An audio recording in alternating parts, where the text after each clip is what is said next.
جوش و جذبہ پیدا ہونا، یہ وہ چیزیں ہیں جو ہم میں سے ہر آدمی چاہتا ہے کہ میری طبیعت میں یہ چیزیں موجود ہوں.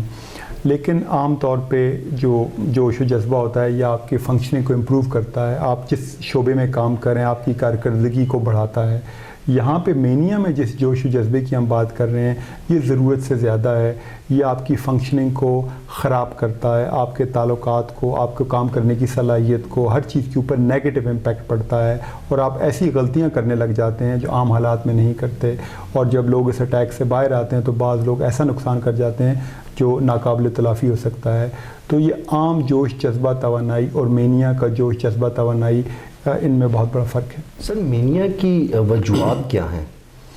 جی جیسے کہ تمام ذہنی بیماریوں میں ایک بڑی وجہ جینز،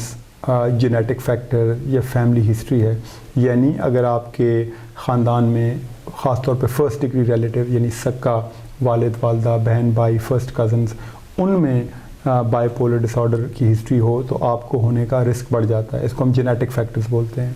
اس کے علاوہ آپ کی زندگی میں ہونے والے واقعات خاص طور پہ اسٹریسفل ایونٹس جو ہیں،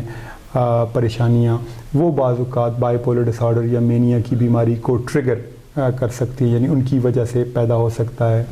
اور اس کے علاوہ آپ کے ذہن میں پیدا ہونے والے بہت سارے جو کیمیکلز ہیں ان کا اتار چڑھاؤ وہ بھی اس بیماری کا سبب بن سکتا ہے. آج کل کے ماحول میں اور حالات میں ہم دیکھ رہے ہیں کہ نشہ آور چیزیں خاص طور پہ چرس، آئس، پلز، الکحل، ان کے استعمال سے بہت سارے لوگوں میں مینیا کی بیماری پیدا ہونے میں بہت حد تک کنٹریبیوٹ کر سکتے ہیں یہ چیزیں.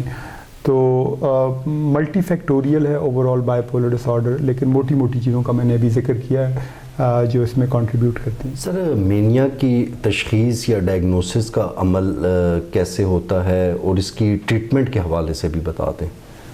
جی تشخیص تو بنیادی طور پہ کلینکل ہے، یعنی اس سے مراد یہ ہے کہ آپ جب کسی سائیکیٹرسٹ کے پاس جاتے ہیں تو وہ سائیکیٹرسٹ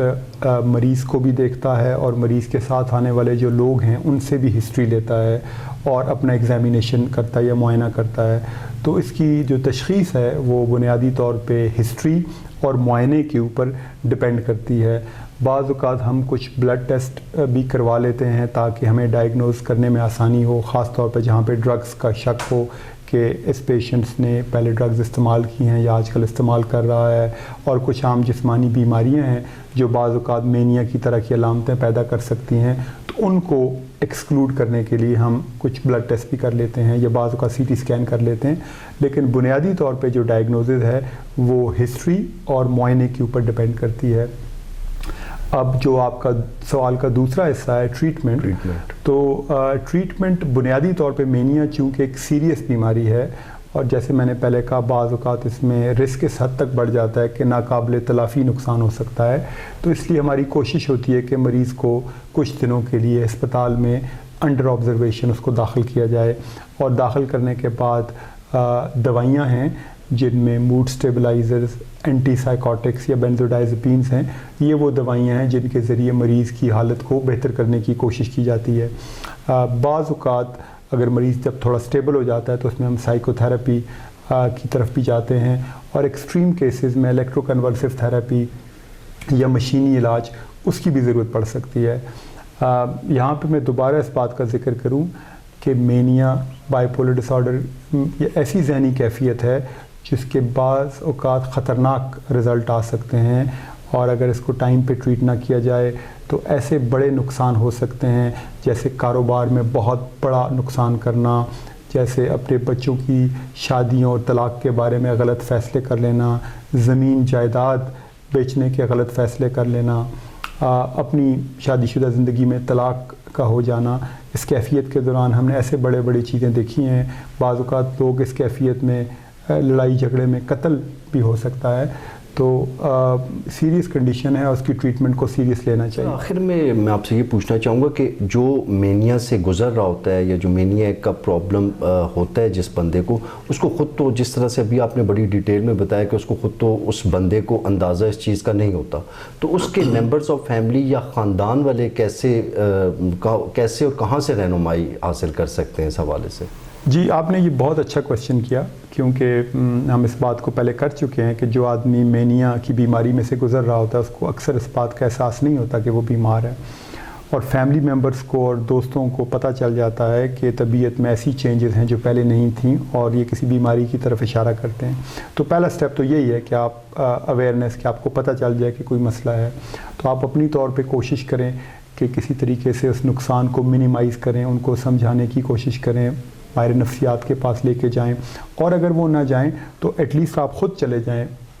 سائیکیٹرسٹ کے پاس، جا کے ان کی کنڈیشن دکھا کے ان کے بارے میں مشورہ کر لیں۔ ویسٹرن ورلڈ میں تو اس کے بارے میں باقاعدہ لا ہے، قانون ہے مینٹل ہیلتھ لا، جس کے انڈر آپ لوگوں کو ٹریٹ کر سکتے ہیں۔ اسٹیٹ کے پاس یہ پاور ہوتی ہے کہ سائیکیٹرسٹ